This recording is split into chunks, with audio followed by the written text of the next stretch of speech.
Praise the Lord, ஹல்லேலூயா. கிறிஸ்துவுக்குள் பிரியமானவர்களே, இந்த அருமையான காலை வேளையிலும் தேவ சமூகத்துக்கு வந்த உங்கள் ஒவ்வொருவரையும் இயேசுவின் நேற்று நாமத்தினாலே அன்பின் வாழ்த்துக்கள். இந்த நாளிலும் சங்கீதம் 38 அதிகாரம் 17 வசனத்தை அடியேன் வாசிக்கிறேன்.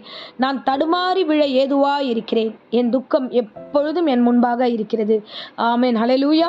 தாவீது தன்னுடைய வாழ்க்கையில் பல போராட்டங்களை சந்திக்கும் பொழுது அவர் சொன்ன அந்த வார்த்தை பாருங்க, நான் தடுமாறி விழ ஏதுவாய் இருக்கிறேன். ஒரு மனுஷன் ஏன் தடுமாறுறான்னா அவனுக்கு ஏற்படுகிற நெருக்கடிகள், அவன் சுற்றி இருக்கிற காரியங்கள், துக்கம் அதிகமாகுதுன்னு அவர் சொல்றாரு.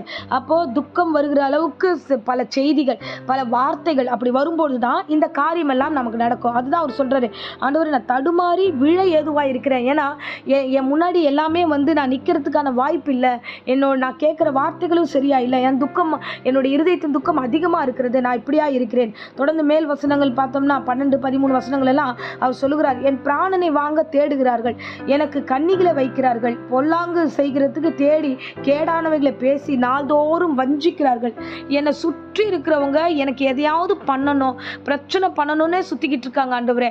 நான் நார்மலாக இருந்தால் கூட இல்லை ஆண்டவரே, என்னால் இருக்க முடியல, என்னை தள்ளும்படியாக அவர்கள் வருகிறார்கள், எண்ணிக்கை அடங்காத பிரச்சனைகளை அவங்க எனக்கு தராங்க. இதை நான் பார்க்கும்போது தடுமாறி விழறதுக்கு ஏதுவாக மாறுகிறேன் ஆண்டவரே. அப்படி நான் விழுந்துட்டேன்னா அவங்க எல்லாரும் என்னை பார்த்து அவங்க நகைப்பார்களே அப்படின்னு சொல்லி இந்த நேரத்தில் ஆண்டவர்கிட்ட புலம்புகிறார். பெரிய புலம்பல். அந்த புலம்பலை பார்த்தீங்கன்னா நீங்கள் தொடர்ந்து அந்த அதிகாரம் முழுக்க வாசிச்சிங்கன்னா அவர் ரொம்ப அங்கலாய்ப்போடு சொல்கிறார், ஆண்டவரே நான் வேதனைப்பட்டு ஒடுங்குகிறேன், என் குடல் வெந்து போகிறது, ஆண்டவர் தீப்பந்தம் போல எரிகிறது, என்னை தயவு செஞ்சு நீங்கள் என்னை விடுதலையாக்குங்க, என்னை ஜபத்தை கேளுங்க அப்படின்னு சொல்லி புலம்புகிறார். இந்த வேளையில் கூட, இந்த காலை வேளையில் யாராகிலும் இப்படிப்பட்ட ஒரு புலம்பல் இருந்தீங்கன்னா இந்த பிரசங்கமே உங்களுக்கு தான். பாருங்க, ஆண்டவருடைய கர்த்தருடைய பிரசன்னம் உங்களோடு கூட இருக்கிறது. இன்னைக்கு தாவீது மூலமா கர்த்தர் பேசுகிறார். தாவீது சொல்லுகிறார், ஆண்டவரே நான் தடுமாறி விழ ஏதுவா இருக்கிறேன். யார் மூலமா? சுற்றி இருக்கிறவர்கள் மூலமாய் தடுமாறுகிறேன். அவங்க எனக்கு விரோதமா பேசுகிறார்கள், எனக்கு விரோதமாய் அவர்கள் நடந்து கொள்ளுகிறார்கள், எனக்கு குழியை வெட்டுகிறார்கள், என் மாம்சத்துல பலவீனப்படுத்துகிறார்கள், நான் பலனற்று போயிருக்கிறேன்னு சொல்லிட்டு அவர் எல்லாத்தையும் சொல்லுகிறார். இவர் எல்லாத்தையும் சொல்லிட்டு அதுக்கப்புறம் சொல்லுகிறார், நான் எப்படி திரும்ப இருந்தேன், நானும் 13 வசனம் வாசிக்கிறேன் பாருங்க, செவிடனை போல கேளாதவனாகவும் ஊமையனை போல வாய் திறவாதவனாகவும் இருக்கிறேன், காது கேளாதவனும் தன் வாய் மறு உத்தரவு சொல்லாதவனுமா இருக்கிறேன் அப்படின்னு சொல்லி வாயை திறக்காம நான் இருந்த ஆண்டவரே அப்படின்னு தன்னை ஒப்பு கொடுத்து உமக்கு காத்திருக்கிறேன். 15 வசனம் சொல்கிறது, கர்த்தாவே உமக்கு காத்திருக்கிறேன், என் தேவனாகிய கர்த்தாவே நான் உமக்காக காத்திருக்கிறேன், மறு உத்தரவு கொடுங்க.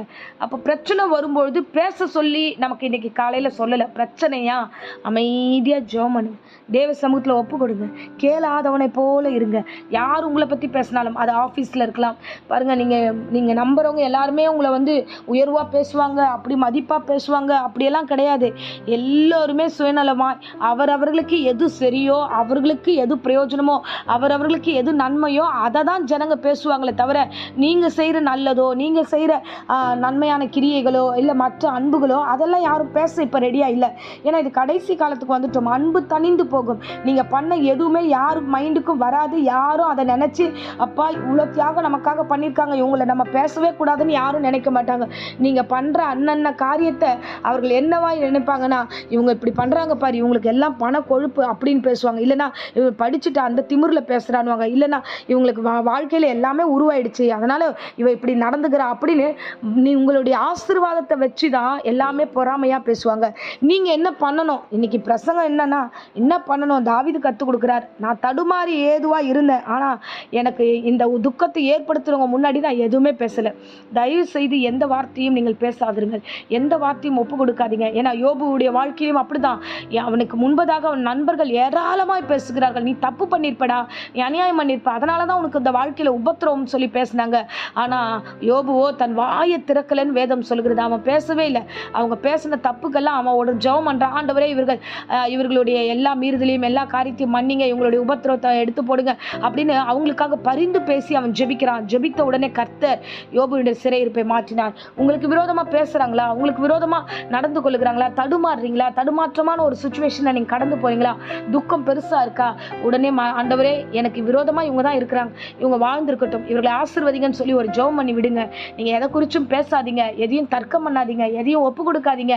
என் தேவனாகிய கர்த்தர் உங்களை ஆசீர்வதித்து வழிநடத்த வல்லவராக இருக்கிறார். ஏன்னா இவ்வளோ புலம்பலை பண்ணது யாருன்னா இஸ்ரவேலின் ராஜாவன். ஸோ தேவனாகிய கர்த்தர் இவன் எடுத்து பயன்படுத்தி இருக்கிறார் பாருங்க. மிகப்பெரிய ராஜாவாக, மிகப்பெரிய ஆசீர்வாதத்தின் மகிமை உள்ள ராஜாவாக ஆண்டவர் இந்த தாவீதை ஆசீர்வதித்தார். ஆமென், அல்லேலூயா. ஸோ ஆகையால நமக்கு வருகிற பிரச்சனைகளை குறித்து நம்ம குழம்ப வேண்டிய அவசியம் இல்லை. நமக்கு வருகிற வார்த்தைகளை வைத்துக்கொண்டு ஆராய்ச்சி பண்ண வேண்டிய அவசியம் இல்லை. நமக்கு வருகிற எல்லா உபத்திரவத்தின் வார்த்தைகளை கேட்டு நீங்க தேவையில்லாம மன அழுத்தத்தில் வாழ வேண்டிய அவசியம் இல்லை. உங்களுக்கு வருகிறதை கேளாதது போல இருங்க, செவிடனை போல இருங்க, ஊமையனை போல பேசாம இருங்க. எல்லாம் அடங்கிடும், ஒன்றுமே இல்லை. பிசாசு வெக்கப்பட்டு போகத்தக்கதாய் சூழ்நிலைகளை கர்த்தர் மாற்றுவார். ஆமென். ஸோ இன்றைக்கு தினத்துல நம்ம மௌனத்தை தவிர வேற எதையுமே ஆண்டவருக்கு முன்பதாக கொண்டு போக வேண்டாம். ஆண்டவரே அவங்களை ஆசீர்வதிங்க, என்னுடைய நிலைமை இப்படிதான், நான் மௌனமா என்னை அர்ப்பணிக்கிறேன், ஒப்பு கொடுங்க. என் தேவனாகிய கர்த்தர் உங்களை மகிமையா நடத்துவார். ஆமென். இப்பொழுதும் அடியேன் உங்களுக்காக ஜெபிக்கிறேன். அன்பு ரட்சகா, என் பிள்ளைங்க நிறைய விஷயத்தை கேட்டுட்டாங்க. நிறைய பேர் ஆண்டவரே ஸ்கூல்ல ஆகட்டும், ஆஃபீஸில் ஆகட்டும், கர்த்தா வீட்டில் ஆகட்டும், சொந்தங்களாகட்டும், ஆண்டவர் உடன் பிறந்தவர்களாகட்டும், எல்லாரும் பேசுறது எனக்கு மனசு கஷ்டமா இருக்கு ஆண்டவரே. ஒரு சிலதை பேசலாம், ஒரு சிலதை நான் யார்கிட்டயாவது ஷேர் பண்ண முடியாத அளவுக்கு பல உறவுகள் என்னை ஏடாகூடமா பேசுறாங்க ஆண்டவரே. குழப்பத்துக்கு மத்தியில் யாராவது இந்த பிரசங்கத்தை கேட்டுக்கொண்டா ஆண்டவரே அவர்களை ஆசீர்வதிப்பீராக. ஆண்டவரே ஆசீர்வதியும். தாவீது எப்படி நடந்து கொண்டாரோ, கேளாதவனை போல இருந்து உம்மை நோக்கி காத்திருக்கிற ஆசீர்வதியும் என்று சொன்னாரோ, அதே மாதிரி ஆண்டவரை காத்திருக்கிற பிள்ளைகளை இரட்டத்தனையா ஆசீர்வதிங்க, மகிமையாய் நிறுத்துங்க ஆண்டவரே. உம்முடைய மகிமை விளங்க இந்த பிள்ளைகளை எடுத்து பயன்படுத்துவீராக. எல்லா துக்கத்தையும் சந்தோஷமாய் மாற்றும். உங்கள் துக்கம் சந்தோஷமாய் மாறும்னு வசனம் சொல்கிறது, அப்படியே மாற்றுவீராக. இந்த வேளையில வியாதியோடு பலவீனத்தோடு யாராக இந்த பிரசங்கத்தை கேட்டுக்கொண்டிருந்தா வியாதிகள் இப்பொழுதே ஆண்டவரே சபித்து பாதாளத்தில் கட்டுகிறேன். சுகம் உண்டாகட்டும், தழும்புகளாலே ஆண்டவரே அப்பா இந்த பிள்ளைகளுக்கு சுகம் உண்டாகட்டும், ஆரோக்கியம் உண்டாகட்டும். தொடர்ந்து வழி நடத்தும், காத்துக்கொள்ளும். இயேசுவின் நேற்று நாமத்திலே ஜெபித்து ஒப்பு கொடுக்கிறேன் நல்ல பிதாவே. ஆமென், ஆமென். Praise the Lord. God bless you.